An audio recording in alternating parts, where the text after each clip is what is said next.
Um, if I can request our panelists to turn their cameras on and we'll start. Thank you, Roxanne.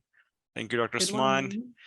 And I see Dr. Gonzalez. If you don't mind turning your camera on, that'll be great. I would love to, but it says that the host doesn't allow me. Good morning. Oh, good morning. If I can ask Good. our information team to allow Dr. Gonzalez to turn their camera on, that'd be great. And while they figure that out, I'm going to start. Thank you, everyone, for joining in. Welcome to 21st Shaukat Khanum Symposium in the session on publishing a manuscript. My name is Khwaja Shehryar. Some of you know me. I work for Shaukat Khanum Memorial Cancer Hospital and Research Center as a consultant in orofacial pain. I'm just trying to figure out how to switch my slides. So before we go ahead, I would like to introduce our team of panelists today. We have Dr. Usman Rashid. He is a scientist by training with expertise in precision medicine and cancer genetics. He's currently working as a senior research scientist and head of basic sciences research department at Shaukat Khanum Memorial Cancer Hospital and Research Center, Lahore. We have Dr. Roxanne Bavarian. Dr. Bavarian is an oral medicine and oral facial pain specialist. She is working out of Cambridge and Boston. She's a very busy person, and she also lectures at Harvard University School of Dental Medicine. And we have a lovely Dr. Yoli Gonzalez. Dr. Gonzalez is also an orofacial pain specialist, is also a periodontist by training. She's working as a program director. She is an associate professor in University at Buffalo. She has tons of experience on research grants and all of those things. So I welcome all of you guys. Thank you so much for accepting my offer of coming in. I know Dr. Usman is actually, it's some part of in the hospital somewhere, but I know Dr. Gonzalez and Dr. Bavarian, they woke up especially early morning for us. So thank you so much for doing this.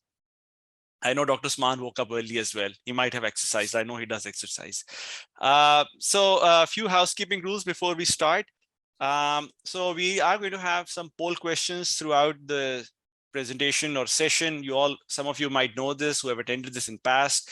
What we'll do is we'll display a question for about 30 seconds, after which you'll be allowed to choose either one or more options as per most of the questions. And then while you'll be doing that, I'm going to be talking to our panelists and taking their opinion on those questions as well.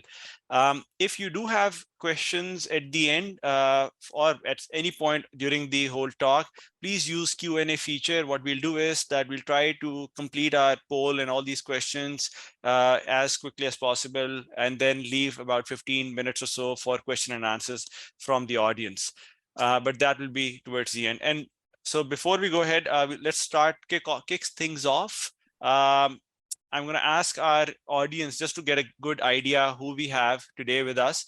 So what I usually like doing is that I try to ask how many manuscripts they have published so far in their professional career. And while they're doing that, I can ask our team to launch the poll question now. So while they do that, I'm going to actually go to Roxanne first. Dr. Bavarian, can you share with us what was your experience when you wrote your first paper and how you got by? I think I started off as a clinician who became more interested in clinical and translational research after graduating from dental school. And so this was during my residency. And I think I had a lot of pretty strong mentorship from faculty who had been highly published. So I think I have to say, like, I'm pretty grateful that I had someone to kind of hold my hand through the process of developing a scientific question, reviewing the literature, how to write an IRB. So I'm pretty grateful that for someone who wasn't trained in science through like traditional didactics, I did have mentors during a clinical-based residency. But what was your experience like? Do you recall what was your first paper on? Yes, it was a retrospective review looking at the risk factors for patients with oral cavity cancer as compared to oropharyngeal cancer. And it was a lot. Wow. And what was the experience like? Was it something that did you expect it to did it go smoothly? First of all, was it a nice experience? How did it go? Oh, I don't know if I should, how honest to be. It was actually like my least organized experience in research, because we were working at Dana-Farber Cancer Institute, which is a pretty famous cancer institute. And we had maybe like 2,000 plus cancer patients that I was in charge of doing the chart review on. But then we realized like, oh, we want to use a control group, and we didn't define the control group well. And after we did the data matching, we weren't left with much. So even though I did have like good mentorship, I think both of us were, my mentor was a little junior in his career too. So I think it was a good learning experience for questions to think about before you start a data collection. Good. So it wasn't that bad actually. So didn't give you any nightmares at the end of the day, correct? Well, many hours spent doing a chart review. No, it was good. I learned a lot. Yeah. Great. So Dr. Osman, how about you though? Did you have a similar experience, or did you have a different experience than Dr. Bavarian? Dr. Osman Rashid? I think. Sorry. Oh, yeah. Sorry, my mic was mute.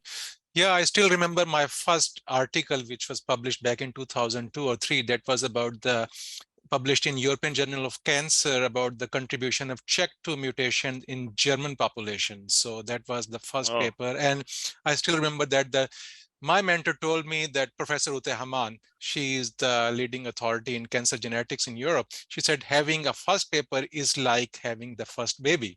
So that is something you have to keep on thinking all the time about the discussion. That was really something exciting for me. And once it came back from the reviewers and it got accepted, that was really a great feeling. Good. So I'm really happy that you guys had good experience. Before we go ahead, I just want you to know this as well.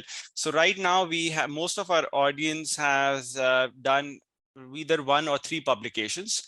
There are about 40% who have done more than 4 papers, and then we do have few that actually have not published at all. So that's just a good idea to have in mind how everything goes. Moving on, what I'll do is I'm actually going to head to our second poll now. And the question that I ask myself a lot of times, and I know Dr. Gonzalez, you've been writing papers since forever, and you publish very actively. You do all the research grants, you do all of those things. Why do you do that? If someone comes in and they ask us that, why should one publish, or what motivates you to publish? How would you go by?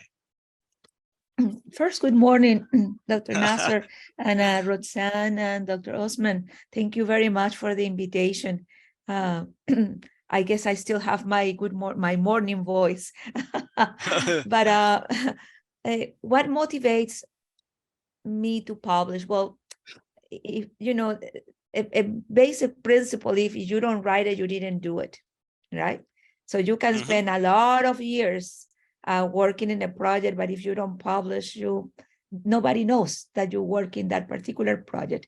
But probably a more basic principle is the fact that you have to share with your peers and people in the field whatever knowledge you produce in order to translate. That's the word of these days. But in order to share, to translate that into either education or clinical care. The idea is to improve the knowledge in the field. So, but that's the basic answer.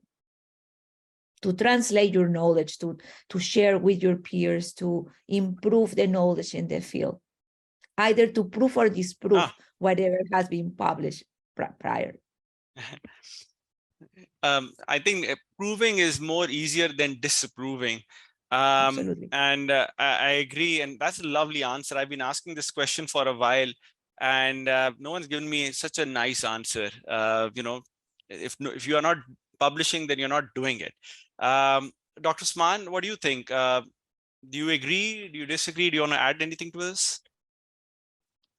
Absolutely. I totally agree with Professor Gonzalez. So that is very important, whatever you do. So you want to add some new knowledge. So, I mean, people should know, irrespective, is it a positive result or a negative result? Result is result. That should be published so that any person who wants to add further knowledge in that aspect should read your work, and based on that could tailor their strategies and find out and address the missing knowledge, missing gap, so that new knowledge could come up, which would be helpful for the community, for the clinician, for the researchers. Yeah. Um, Good. Yeah, I agree. Roxanne, what do you think? Since I think, relatively speaking, among the panelists, you are the one who's sort of a fresh scientist, or someone who's in field doing a lot of clinical work and then moved into research. What's your take on this? Yeah, I mean, certainly I agree with the other panelists that there is like this ethical responsibility to share your experience and help contribute to the knowledge in your field. It just reminded me of one time when I was doing it on a job interview and I met someone who's like, oh, I have this like treatment for mucositis with green tea for oral mucositis for patients who are receiving head and neck radiation therapy. And I was like, oh, have you published it? And he's like, no. And I was like, what is it? Tell us. We want to know. I want to help these people. So it can be frustrating to hear that someone has like some knowledge that they're not sharing, which is not to knock this person. I think he was just spread thin and busy. But I guess I should point out there are some more like selfish motivating factors for publishing too, especially for someone like me who's junior in my career. It certainly does help show that I'm someone who's dedicated and involved in my field at the top of like the with the current level of knowledge of what's being published too. I think that's really important to stay on top of things, because especially with you in the field of cancer, I think things can change from year to year pretty quickly.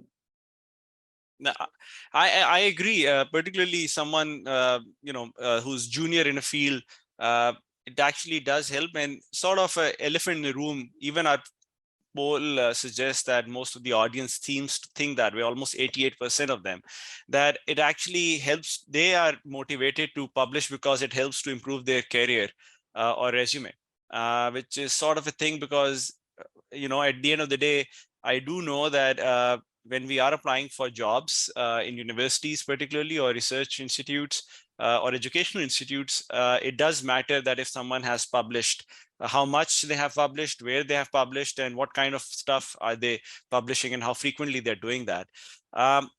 So let's go into publishing. Okay, so we know that someone has to do this. We want to share this. So which makes me go into a good segue to go into our third question, which will be, so when we do decide that we are going to write a manuscript, what is the way to go by? Is that that we need to do a literature review. That's what I was told by Dr. Gonzalez at some point. So Dr. Gonzalez, I'm going to come ask you this in the end. First, I want to know what's the intake of about this from Dr. Usman. Dr. Usman, how do you think, first of all, do you think, what is the importance of literature review in your opinion? And how would you go by advising someone in doing that? I think literature review is the backbone for any kind of research. So with literature review, the basic gravity of any problem. What is the incidence? What is the mortality? And what are the treatment options, for example, available?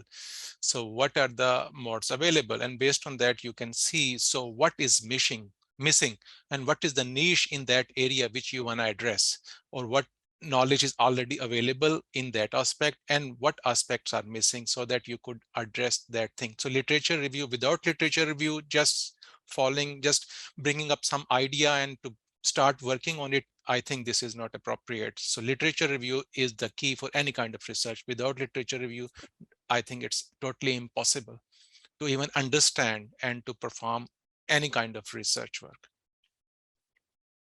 Roxanne, what do you think?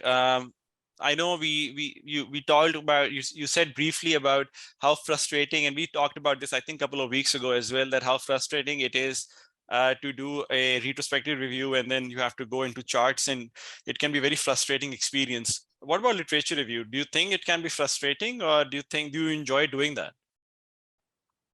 Oh, I think I enjoy doing that. The only thing that's frustrating is I know sometimes you can get excited about a certain topic. Maybe you see a rare case in the clinic or a rare complication of medication and you want to publish, and it's like, oh, someone else already, oh, here's my cat. He always says hello. Oh.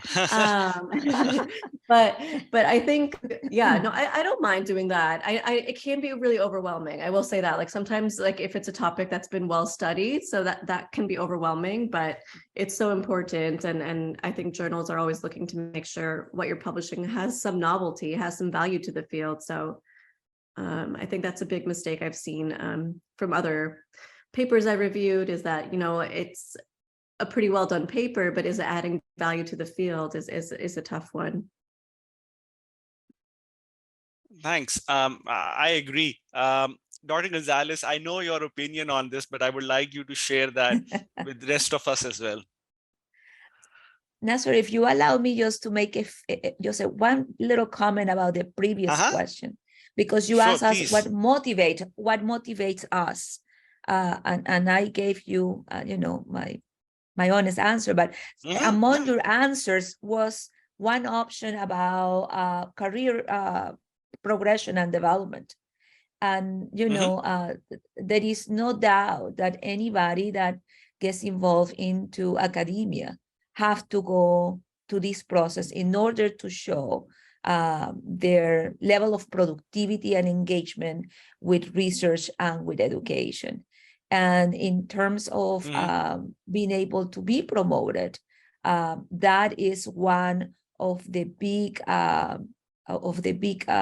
outcomes that universities, institutions, and that are going to be looking for.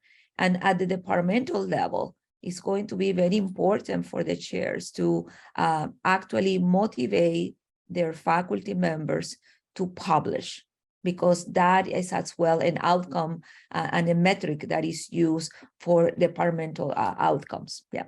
So, it's not the first motivation for me, but definitely something that is in the radar for all of us. No, now, going to the, Yeah, I mean, no doubt about it. So it's a metric. But going to this question now, I enjoy doing literature review. I think it is, and Dr. Osman said, the backbone, and it's true. You have to start doing a literature review prior to publishing a particular topic, but you have to be very objective doing that literature review and very organized, because you can find a lot of information out there that don't necessarily is going to be positive or productive or going to be involved or integrated into your manuscript. So I think you have to be clear what you're looking for. You have to be strategic, and you have to be objective when evaluating the existing literature. Yeah. So, for example, would you like to share how do you usually go by if you have to do a literature review? Well, I will first write the question of what the paper is going to be, and then I have to answer each of the elements of that question, right? So if I'm going to be talking about the prevalence of TMD, which is, I mean, an easy one, I have to know what prevalence is, what are all the studies that have been done to address prevalence. And then I have to very clear define what is TMD. And if I want to be specific in adults, then I have to define adults. So every component of that question have to be addressed on my literature review. And then I will probably start, within the last 20 years and narrowing as I am reviewing that. I think you start first with a big net, and then you start reducing your net in order to be very specific about it. These days we count with systematic reviews, which make things a little bit easier, because that for me right now is a good beginning. But I will go always back to the original references. Even when you have other narrative reviews, you have to remember that in the narrative review, there is always the fingerprint of their own bias of the authors. So you always have to go back to the original papers, to the original sources, to really be sure that the statement that you are presenting is a correct statement. And that's something I have confronted a lot. That, you know, you get a statement, and when you go back to the original paper or to the original source, you realize that not necessarily was interpreted properly. So do you look for systematic reviews by looking, searching on PubMed or Google Scholars, or do you have any preference, one or the other? Definitely PubMed. That will be my beginning. I don't think I can use Google Scholar too, but definitely you know, in index catalogs, and something that a good source as well is to talk to your librarian more than to your colleagues, because you know, sometimes your colleagues have your same biases, right? So you know, if I talk to somebody who is so into TMD, we probably will have a same view and think about same resources. I will talk to them too, but the librarian is going to be very helpful. But so I'm gonna actually pick up on something that you just said, that you will look into index journals. So Yes. for example, I know for those of our audience who don't know this, Google Scholars also grabs data from non-PubMed or Medline index journals. It it will give you open access journals that are just popping up. It's very easy to get onto Google Scholar relatively, whereas PubMed has a very certain stringent set of criteria that you need to meet before an article or a journal can get indexed on that. What's the reason why you would like to look into index journals only and not into non-index journals, let's say through Google Scholars? Well, probably, you know, the quick answer to that will be that in the index journals, it's been through a process of peer review. And that is very important, because that assures to a certain level that the document, the manuscript, has been reviewed by your peers, by a committee, by a group of individuals that have critically asked the basics of research design, and you have worked in that manuscript and provide the best answers to a group of individuals that have critically evaluated your manuscript. So I think that's extremely important. I agree. And this brings me to our next poll question. So when we do write a manuscript, the one part that comes at the first thing that comes up is in our head is that, okay, how do we select which journal should we target? And Roxanne, interestingly, I had a conversation with both Dr. Roxanne as well as Dr. Gonzalez last week for two different things that we were doing, different projects. And the question that came up was that, okay, so where are we going to send our manuscript? And how do we decide where we're going to send our manuscript? So let me give you a break, Dr. Gonzalez. I'm going to go back to Roxanne now. So Dr. Bavarian, how do you decide which journal you're going to send your manuscript to? Yeah, that's a good question. And I feel like one that has an impact, like there's an associated impact factor associated with different journals. And I know some of these things are a little bit more shallow to think about, but when you think about advancing your career, I feel like sometimes these metrics matter. For me, I always think of, maybe this sounds kind of cheesy because it's not on your list, but I always think of like, who is my audience? Like, who am I writing this for? Is it for me? Like, is it for general dentists to know like some kind of common facial pain condition that they should know about? Or is it more for the specialists who I want to discuss like this finding with? So I feel like maybe a mixture of the first and fourth answer. I do think the society or institution affiliated journals are like a good way to target a group of specialists that you think would be like the most appropriate audience. But certainly I also take into account, you know, impact factor and things like that. Like what has the strongest reputation of having high quality research, and I aspire to be on that level. Yeah, so actually the reason I didn't put that in was purposely just because I knew someone was going to say that, because in even I feel that when I'm, deciding, okay, which journal I'm going to send it to, the one thing that does come up in my mind is, who am I targeting? Who is the person or the audience that I would like them to read this particular manuscript? Dr. Swan, we have had this discussion briefly at some point while sharing a cup of coffee. What's your take on this? Do you agree? Do you disagree? You have a different idea or different take on this? So I would partly agree. I mean, the list of references you can choose, browse the publisher directories, but after this, I think the impact factor is one thing, and then one needs to go through in their journal last 6 months. So have the journal published such kind of articles previously in recent past? Mm-hmm. If there is something, then you can select that journal.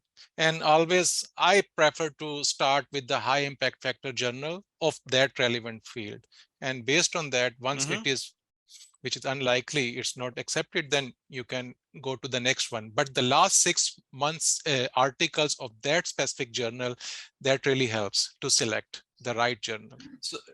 So basically, that gives you a pretty good idea that what kind of papers is that particular journal publishing, and if your research or your topic of your research meets or is similar to that particular topic, so it'll be more likely that that journal will be more receptive of that. Is that what you're trying to say?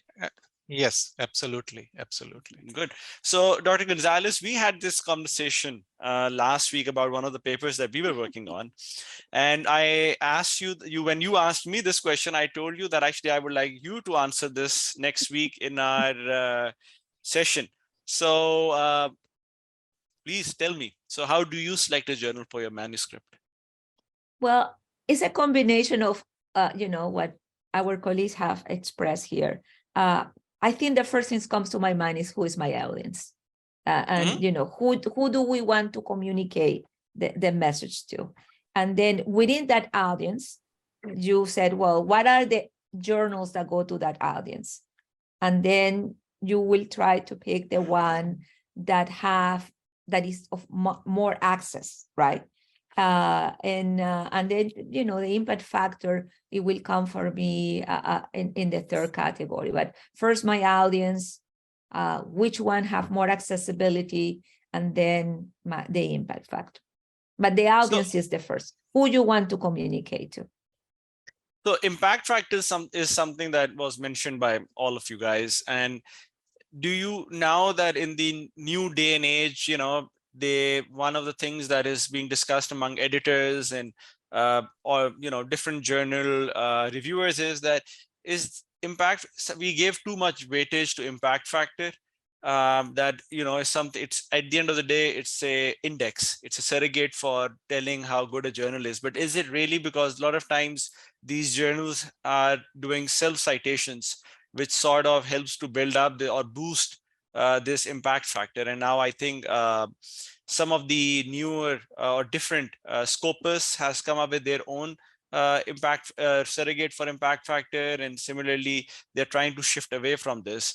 What's your take on that? Do you think that impact factor is something that we should still stick to, or do you think that it should be there, but it should not be considered as what you guys already talked about, that it should not be the first thing in your priority list? It should be something that comes down in the list of things. If you allow me, decide. Nasser, it should not be the only metric.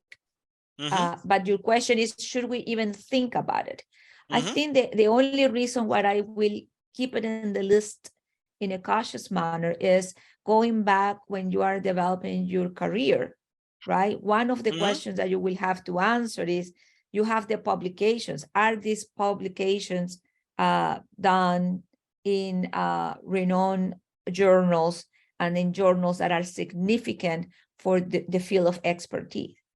So institutions sometimes and peer review boards may use the index factor as, again, a metric of the level of publications in terms of, is it getting to the public that you want to the professionals that you want to.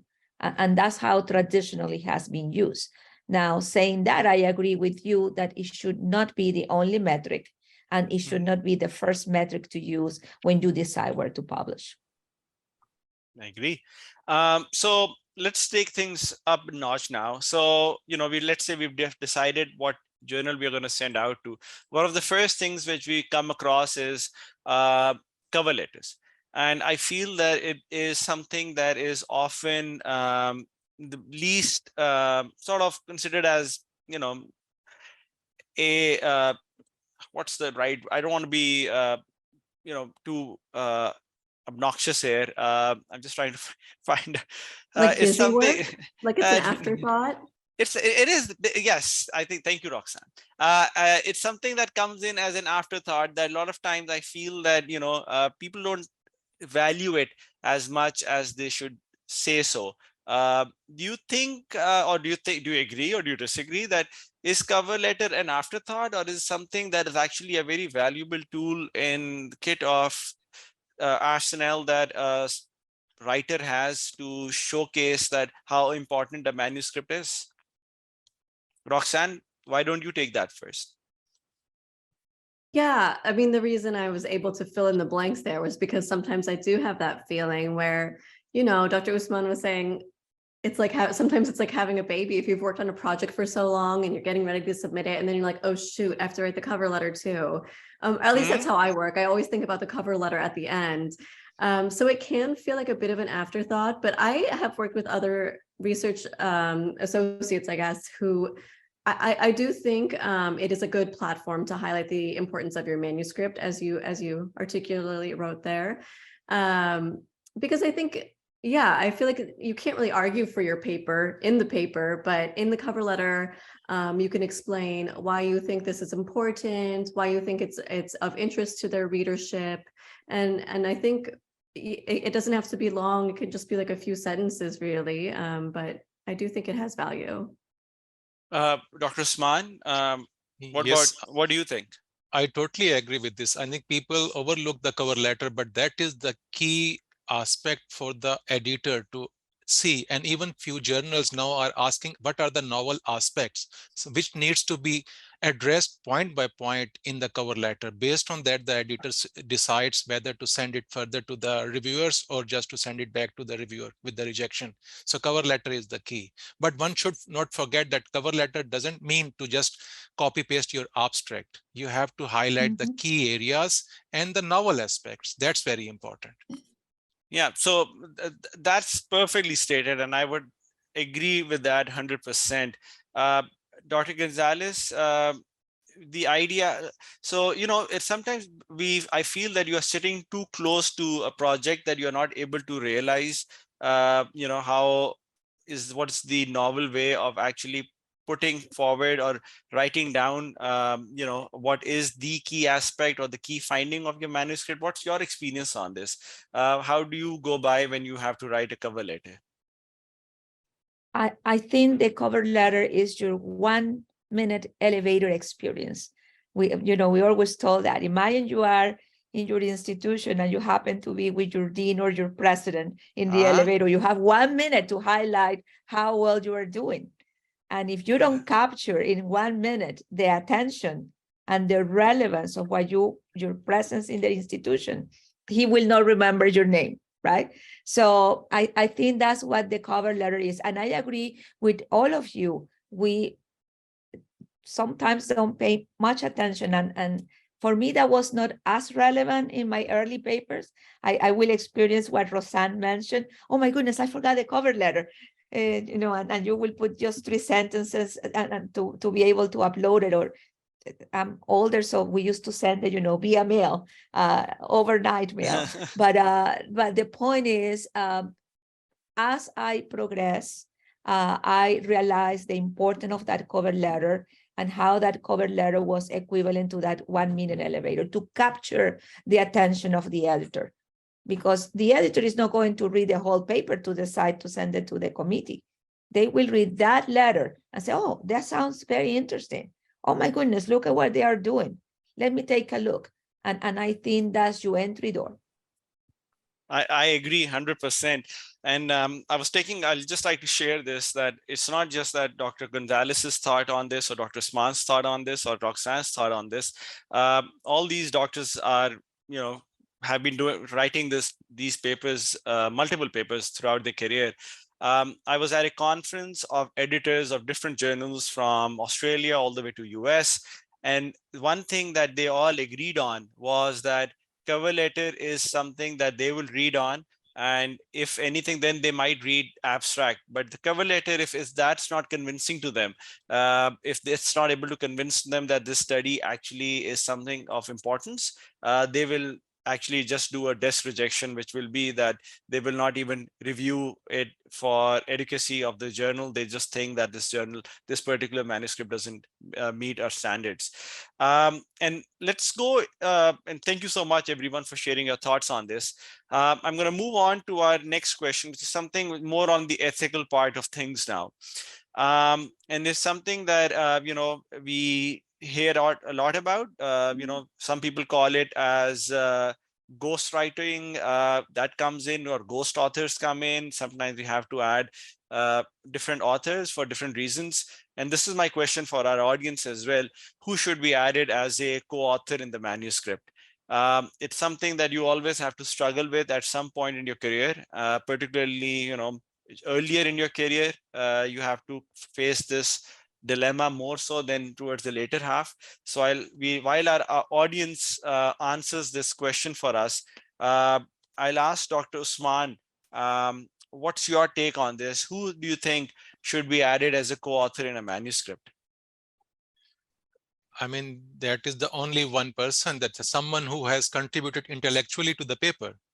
And that is something not from at the end of while writing the manuscript. So right from the beginning, when you start a project, so you need to define the team, so their role, what would be their contribution, and based on that, and even now journals are accurately asking that what is the precise contribution of that individual whom you are adding as a co-author.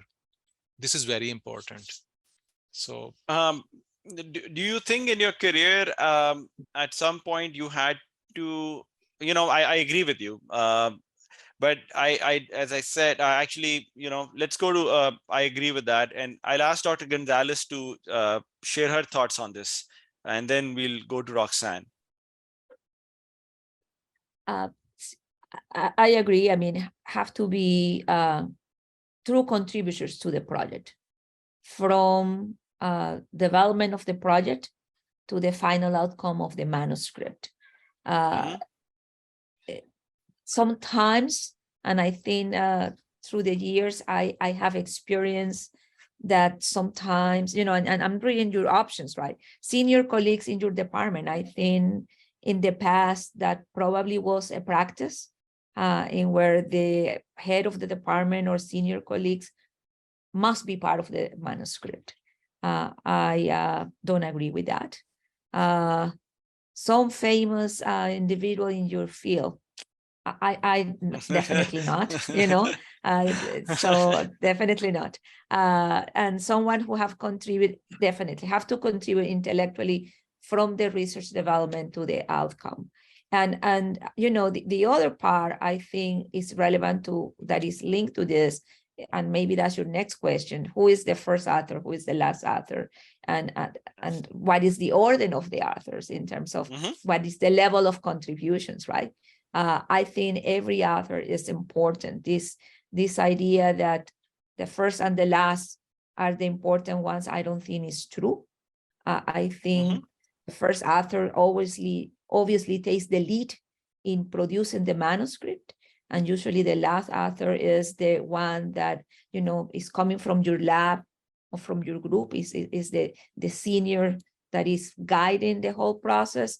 But everyone in that manuscript is relevant, because everybody that have the name in have to contribute to some extent.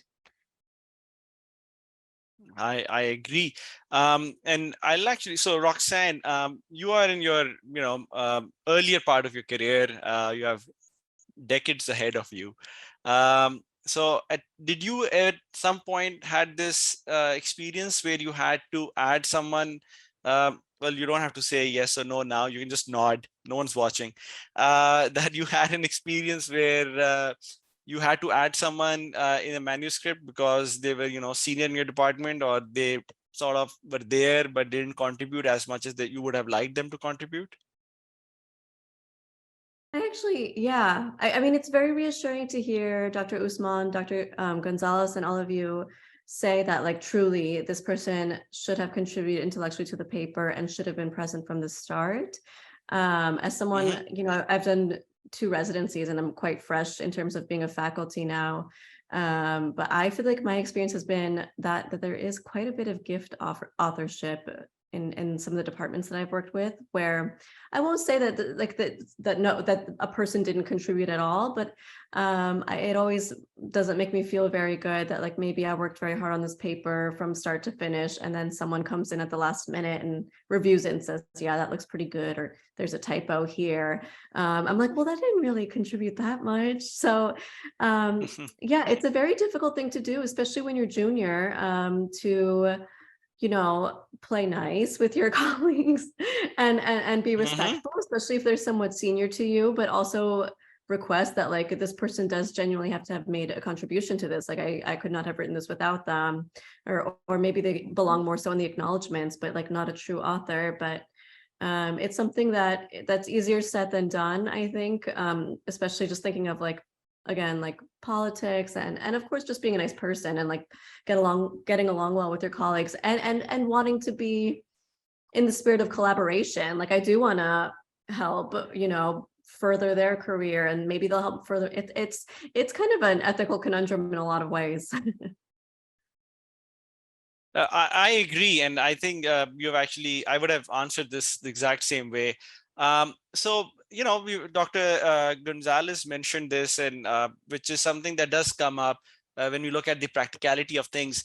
How do you decide who is at the end of the day going to be the first author in your manuscript? Who's going to be the second author? Do you decide it at the end once all of the work is done, or do you decide it beforehand before you start writing a manuscript? What's your approach on this? For me? So I'm going to ask Roxanne first. I was just asking that how do you decide who is going to be the first author in your manuscript? Do you do that before starting a project, or do you wait once the data is collected and now it's time to write the paper itself? I think always before is like a well-known practice, just because it can help clarify things for everyone, let them know how much time they want to dedicate to it, and prevent anyone's feelings from getting hurt in the end. Like, oh, I contribute this much because I thought I was going to be a first author. And again, I like that Dr. Gonzalez pointed out that, you know, every author matters, and it's not just the first and the last, because I do think I've, you know, even like a new resident who has not published a paper in my department was saying, I don't want to work on anything unless I'm the first author, because she's thinking very career specific in terms of like her resume. But you know, the interest in research should come from a place of wanting to contribute to your field, and we can't like always start off being a first author of a more complicated paper. But I'm curious to hear what everyone says. Dr. Gonzalez, what's your take on this? 100% agree with Roxanne. From the beginning, things have to be very clear from the beginning.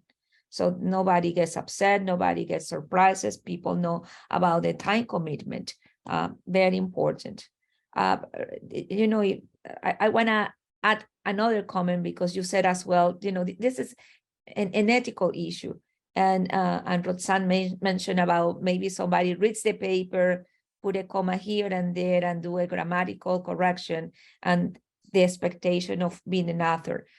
I think when we are asked to review a paper, to give feedback, actually should come from us saying, no problem, Roxanne, I will read your paper, give the feedback. I have no expectation to be an author. We have to be upfront with that, because otherwise we will never be asked to help. And we have to help our colleagues as well, our residents, our students, you know, move on in the pathway, in the pipeline.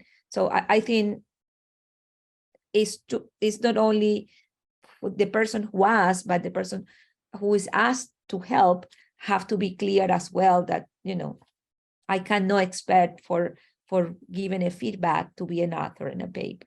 Now, if I have to contribute, check literature, you know, it's different. Then I will have a one-to-one conversation and say, look, this needs a lot of work. Do you want more than a feedback? And then now ask, be clear, be transparent about it, what your expectation is, and based on the level of collaboration. I agree. Thank you so much.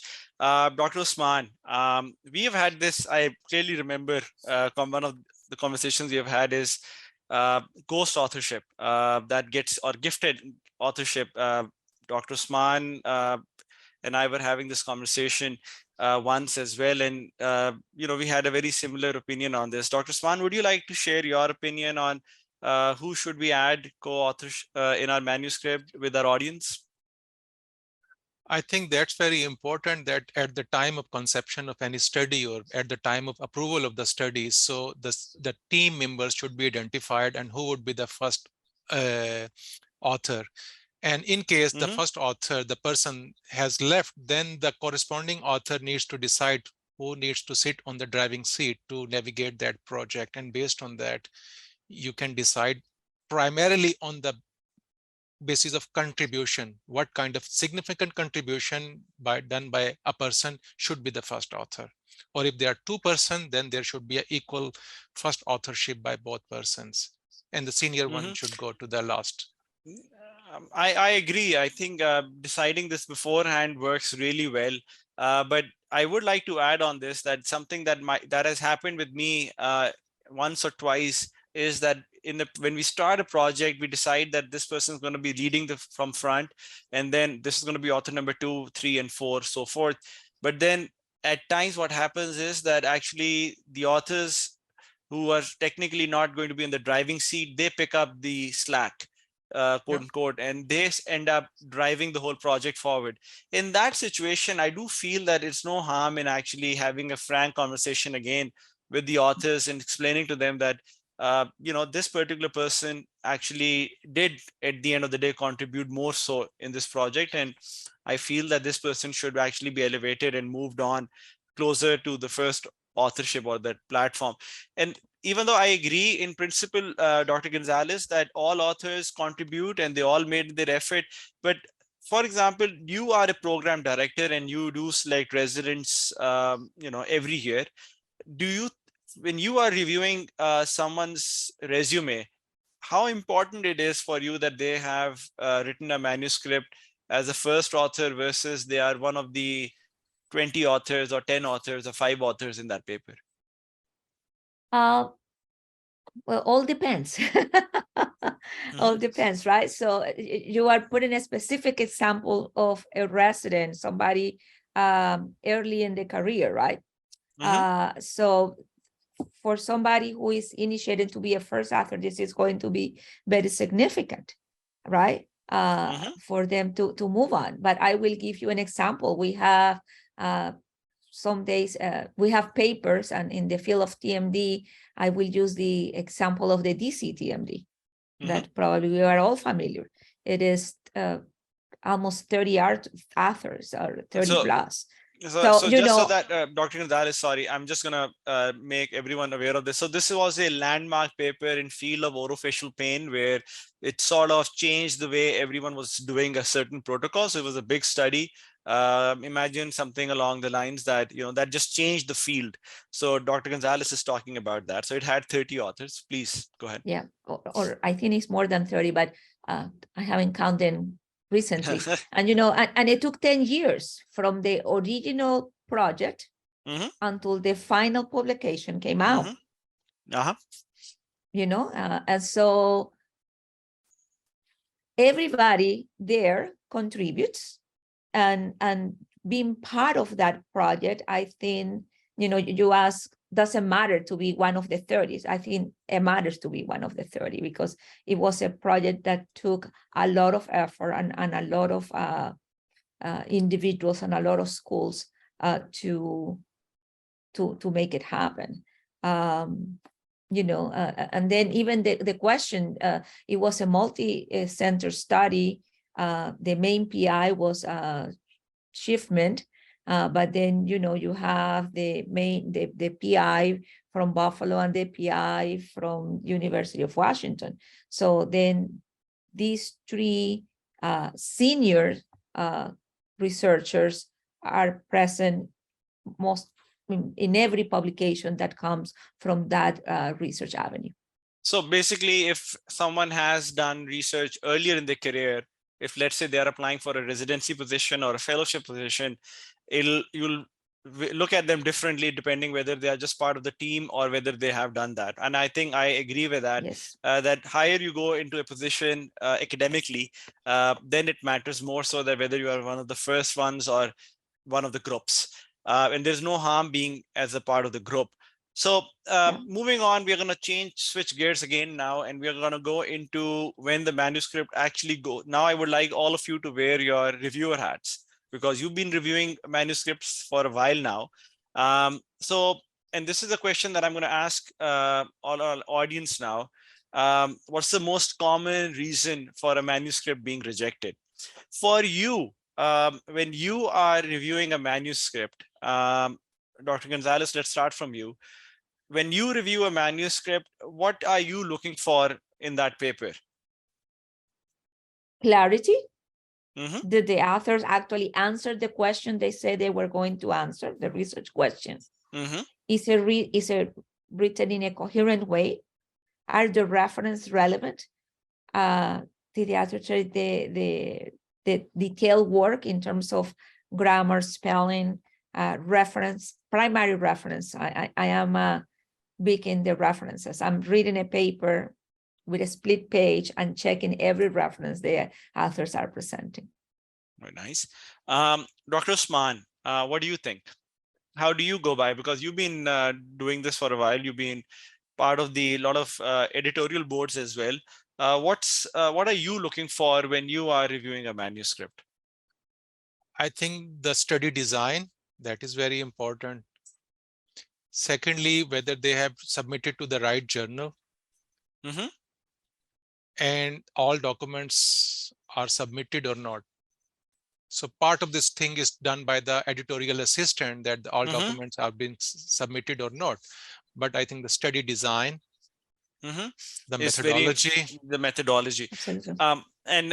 Methodology is something that I think I'm not sure whether it was put into my head earlier in my career that that's the backbone of a manuscript, that how good a methodology section is. It should be just like a recipe for baking brownies or a cake. It has to be precise. You need to know that what went in, and if someone who's sitting across from you in a different corner of the world and they want to replicate that study, they should be able to do that by themselves at the end of the day or not.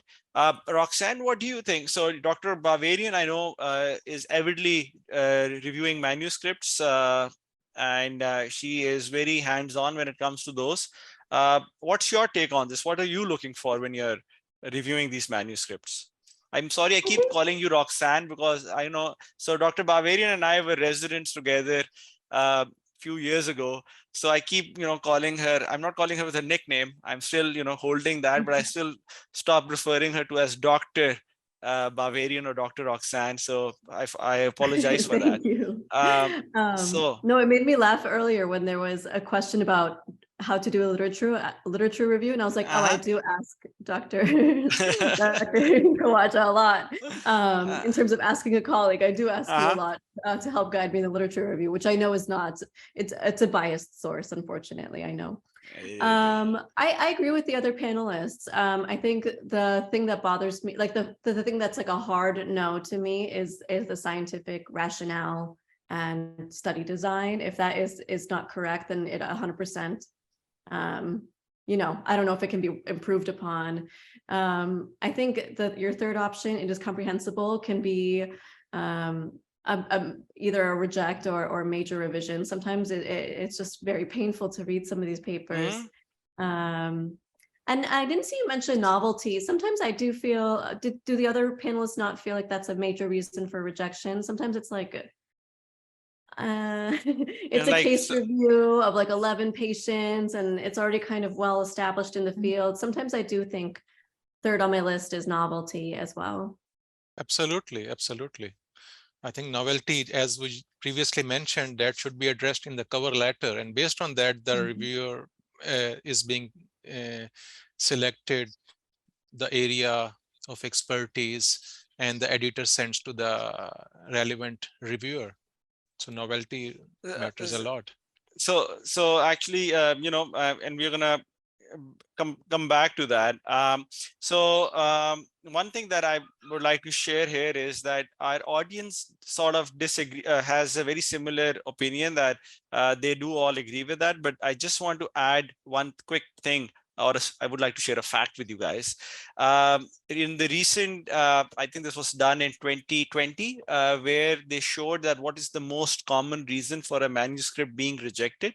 So when a manuscript gets submitted to an editor or a journal, it goes first to a associate editor or an editor, and they assign it to a relevant associate editor. And then, for example, a section head, in case of, let's say it's a cancer journal, there might be someone who's a specialist for hematology, someone might be a specialist for or associate editor for solid tumors and so forth. They then further decide whether this meets the, does it have the necessary requirement documents and so forth.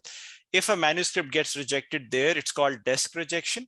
So most of the manuscripts actually undergo desk rejection. That is that they don't even go to the reviewers before they are rejected. And the most common reason for that is an incomplete application. That everyone is so busy in submitting their manuscripts. There are so many journals now, and each journal has their own fine differences in what kind of documents they have to submit. So they actually experience most number of rejections in almost 75% or more are done through incomplete applications. They reject them. I think Dr. Usman, do you have a question? You want to add something? Yeah, I just want to add Yeah, something. please go ahead. Please go ahead. Regarding this rejection. So just for the audience, that one of my paper was submitted to the clinical genetics, and it was further sent for review, and 2 reviewers reviewed. And one reviewer just gave very promising comments, about 7-8 sentences, and another reviewer just rejected.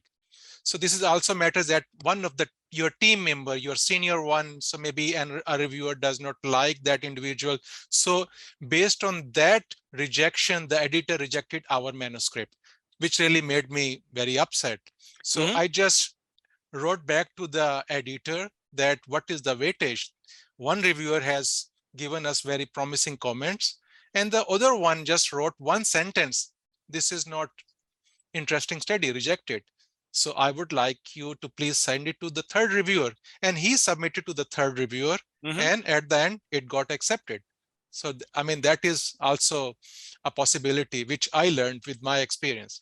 Yeah, and I would actually like to share a story out of Chicago. So Chicago, University of Chicago has had a lot of history of Nobel Prize winners, economists. And it's one of the journals that was publishing on economics. There was a journal that was received by an editor, and an article was received, and that editor shared that manuscript with 2 different reviewers. He got a comment from one of the reviewers.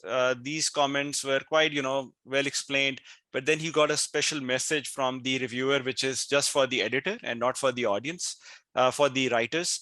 And in that message, he had written that I hope I wasn't being too obnoxious when I was writing those comments. I tried to be very nice to them because it seems that this person is very young in their career. However, this person doesn't know anything about economics. And the editor, when he read this, he started laughing because the writers of that paper was actually a Nobel Prize winner in economics. So, this does happen. It does happen that sometimes your reviewers might not agree with you with the comments that you have made, which brings me down to maybe that might not be the right journal for you to send out to. I will, I didn't think that I'm going to share this, but, just on this, I would like to share one quick story with you guys. Recently, we had a manuscript that we had written, and, we sent it to about like 8 journals. Each kept rejecting them. And then it came to a point where one of the co-authors decided that, we should just shelve this project because, I'm not going to name the journal. Even they don't didn't accept this journal. So this particularly is of no use whatsoever. And I actually didn't agree with that. I thought that was a very well done topic and very well done project. So we actually took a step back. We looked at our manuscript again, and sometimes you don't think of it you're looking at one thing in a very different way. So we actually took a step back, checked the manuscript and looked at it in a different way. And we actually gave it to a journal who published it, and that journal is very well respected in field of oncology. So, it sometimes you just have to change the narrative, and maybe it actually helps to take a step back and look at the project again and see that maybe if one particular journal or one particular field or specialty is not appreciating this, maybe someone else or some other way you might be able to focus or change the focus of this.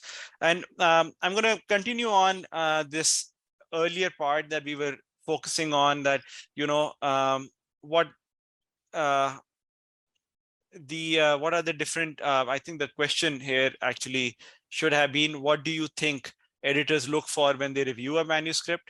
So I know our panelists have shared what they are looking for when they are reviewing manuscripts.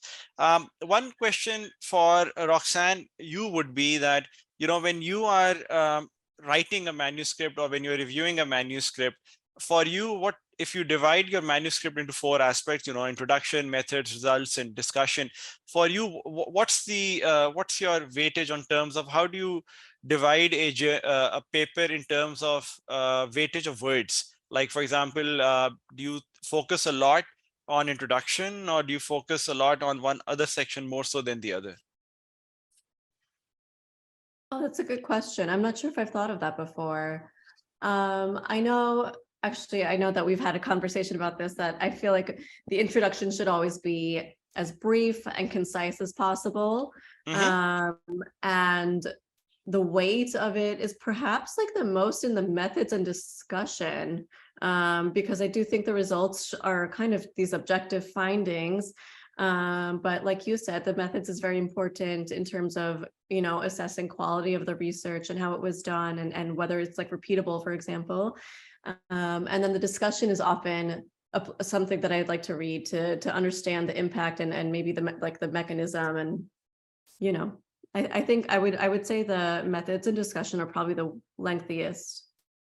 Although one involves like more objective, just what we did, whereas the discussion, obviously there's a little bit more leeway in what you want to discuss. What about you, Dr. Gonzalez? When you are writing a paper, so do you agree with Roxanne, or do you have a different way of approaching this? I think what it takes the longer for me is to write the discussion, right?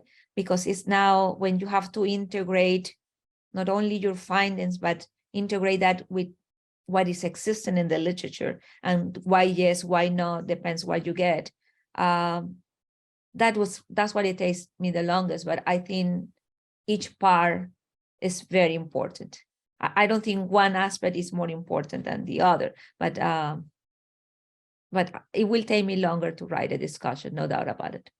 And is it because you feel that now you have to sort of validate your results? No, not necessarily. It's not about validating the results, because your results may agree with a group of researchers and disagree with others. It's now because you have to integrate the knowledge. You have to close your story in a coherent manner that will be, and you have to provide, a mechanism of why you obtain the results you obtain. So pretty much, it's like the closure of the internal validity of the paper. And how do you prepare yourself for doing that? You prepare from the beginning, since you are writing your introduction. The literature review, right? Yeah, since you are doing your literature review, and and those tables, those summary tables become so important, because you are going to go back. It's a closure, it's a circle. You are going back to the beginning and integrating everything. Do you mind telling everyone what are these summary tables? Yes, so and you know that's probably because of the programs I'm working with many residents. But when we are working in a thesis or in a manuscript, because the idea is that the thesis will become a manuscript, while doing the literature review, every single paper that we review, we do the summary tables in which we try, based on the different guidelines and the method of the paper, trying to identify the paper, the methodology that was used to develop that paper, the results, and the limitations and of the paper. And then one column is for what do you think, what this paper is given to you. By having that organized and structured, you can not only integrate that in your introduction, but you can integrate it in your discussion as well. I agree, and I wanted everyone to know about this as well. You taught us this, a while back. We still use it. What about you, Dr. Sman? How do you approach this when you're writing a paper? Yeah, first thing I do is to do the literature search. I prepare an Excel table. So for example, about triple negative breast cancer cases. So what I would see, what is known in Asia. So I would make a separate column for Asian population in Japan, China, Pakistan, and then Europe, then North America, Africa. And then I will check the prevalence of that specific genetic changes in each population. So what were the number of cases? I think that's very important, not only the paper, but also the study size. What is the study size? And based on that, you select, and what were the methodology they have chosen and where they have published it. And you will see, like, your result should be just primarily whatever you have received, you just in a simple form, you just present it. But as Professor Gonzalez has mentioned, in discussion, you discuss your results in the context of already known in the literature. And then you can make your some suggestions, inferences, and based on that Excel table, I could dig up the limitations of our studies and as well as the strengths of our study and what is the missing knowledge. And I think this is where this is the one of the very important things which I feel a lot of people miss out on when they are preparing their manuscript. It's the reason why you are able to, both of you, or even Roxanne, I know does this as well, are able to ease through the discussion section so well is because you guys have done your homework in the past. You guys have prepared your tables, you have prepared your sheets, and it's something that doesn't give you instant gratification, because when you're preparing it, you feel that you're actually wasting your time. You can't see the paper, you can't see the words on screen. You just see that you're just doing your homework. But it actually allows, once you do end up sitting down and start writing the paper, these tables make your job so easy that it allows you to ease pass through writing the introduction, methods and results, and finally discussion so well. And I think the part that I feel that we miss out on is because I think I learned this in my postgraduate. And this is something that I usually try to, this is my last question of my poll. And I always, ask everyone, I hope our audience, will have the very similar answer to this as well. But what's your take on this? Because now all of you are involved in postgraduate level teaching in one way or the other. I know Dr. Gonzalez is Dr. Gonzalez and Dr. Sman, Dr. Zan, you all are there doing something or the other. What's your take on this? Did you have this in your undergrad curriculum? If not, first of all, answer that. And secondly, I would like to know that would you now want it to be incorporated in the curriculum? Yes or no? Dr. Usman, why don't you go ahead and we'll go on. Yeah, from there. during my medical school, I was a part of Pakistan Medical Research Council and Pakistan Physiological Society and conducted one research study. But the basic learning I received after completing my medical studies and during my PhDs. So that is something I strongly believe that the research methodology and writing skills should be a part of undergraduate medical curriculum. That is very important. And another thing which I think the audience needs to understand, it is not something like you would learn within a short time period. It's a learning process with papers, with projects, you learn it. how to navigate your project, how to address the reviewers' comments. And this is what I learned from my mentor. This is like once you publish, you submit your article, this is like cutting your hands. So your whole credibility, your repute is dependent on your research projects. So just be very careful that the project, the research data is accurate one, ethical one. So don't never ever even think to change it, because based on that, your credibility would be made with time. It's not something which you would earn in one paper or after two papers. It is a long procedure. Thank you. I agree. Dr. Roxanne Bavarian, what's your take on this? You can't help yourself. I feel like I'm always going to be Roxanne. No, I like it. No, it's interesting because I came from a dental school in Chicago where, you know, they taught the fundamentals of research in terms of like forming a scientific question, like a PICO question, but it wasn't a requirement, and now came to graduate training, residency training at Harvard School of Dental Medicine, where they are very like research focused. And there was even a debate at Harvard School of Dental Medicine, whether do we need to keep research a requirement for pre-doctoral dental students. And I mean, obviously, like this was a field of academia, or this was a conference of like academia. And so we all said yes. But I think what the message I took away was that even if someone wants to pursue a more clinical career, they need to be able to keep up with the literature. They need to be able to answer questions that come up in clinic. And I do think that research methodology needs to be incorporated into the undergraduate curriculum for that. Even writing skills, I think, makes a huge difference in terms of communication and presentation skills. So I feel like I did learn a lot, and mine was more so in my residency than my undergraduate dental curriculum. But yeah, that's a similar experience I had. What about you, Dr. Gonzalez? What do you think? You asked two questions. In my undergrad, or in my experience in dental school in Venezuela, yes. Actually, we had methods. Scientific method was very strongly present in our curriculum.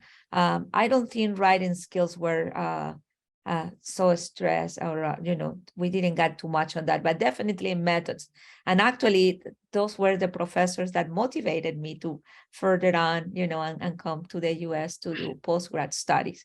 I think it should be part of the curriculum in the dental schools, and it should be part definitely in postgrad education. I think the best we can teach students is how to be critical and how to evaluate the literature. I think one of the most appalling things for me when I went into postgraduate, I think it was a class by Dr. Willard McCall Jr. He said the first day was on research methodology. That was the class on. It was a course, I think it was like a 2 credit hours or 4 credit hours. The first thing that he said when he came on was that if you see something black on white, if that doesn't mean it's true. And for me, that was like something that I had not even ever imagined, that how can someone, if it is written on a paper, not be true? And actually that's the first thing you learn about critical writing and critical methodology. You assess a paper that teaches you that, look at the methods, look at the methodology, does that make sense or not, and so forth. Which brings me to end to our poll. And there is one question that I'm going to take. So there's one, more of a comment than anything else. One thing that did actually, looking at that comment, makes me wonder is, what's your take on the fee that comes up for submitting a manuscript now? Now, there are a lot of open access journals that have come up.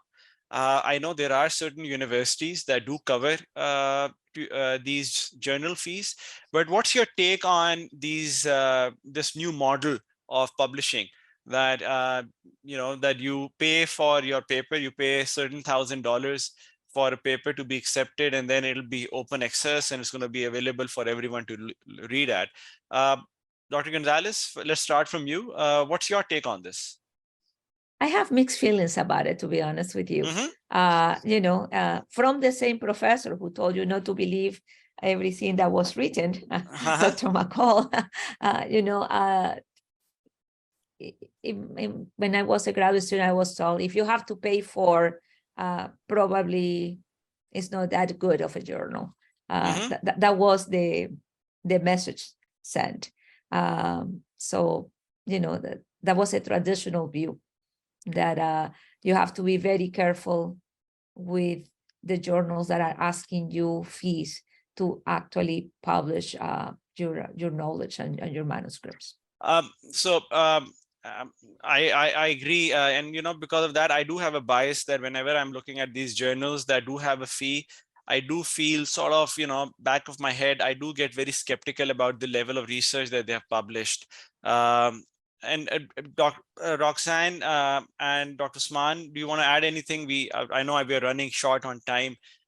If you want to add anything about this, what do you have any strong feelings about these open access journals? I think this is something just to avoid some authors from the developing countries, so who have the financial limitations. So based on that, you are excluding those authors not to submit their articles in such kind of journals. So it should be free for everybody. This is what I feel. That's actually a very good point. Roxanne? I agree. It's like mixed feelings that, I don't know if I like that the fee is coming from us, but I do support, free information and think that I wish every journal was open access, but there is some shadiness to it all. Yeah, I think that's very well said too. So thank you so much, all of you guys, for waking up so early and for giving us your time. I always have I really enjoy these hosting these sessions because it allows me to talk to you guys and talk about something that I enjoy doing myself. Thank you everyone who joined in. I had a good time, but I always do. But in case if you guys have any suggestions or comments, please give us your feedback on symposium@skm.org.pk. I hope you guys are able to attend our conference, which is going to be on Friday, Saturday, and Sunday. There are going to be a lot of good topics that we're going to be talking about. Once again, thank you to our panelists for giving us your time. Thank you very much. Have a lovely day and rest of your weekend. Thank you so much. Thank you. Thank you very much. Thank you. Thank Nice you. meeting you. Bye-bye. Bye-bye. Bye-bye.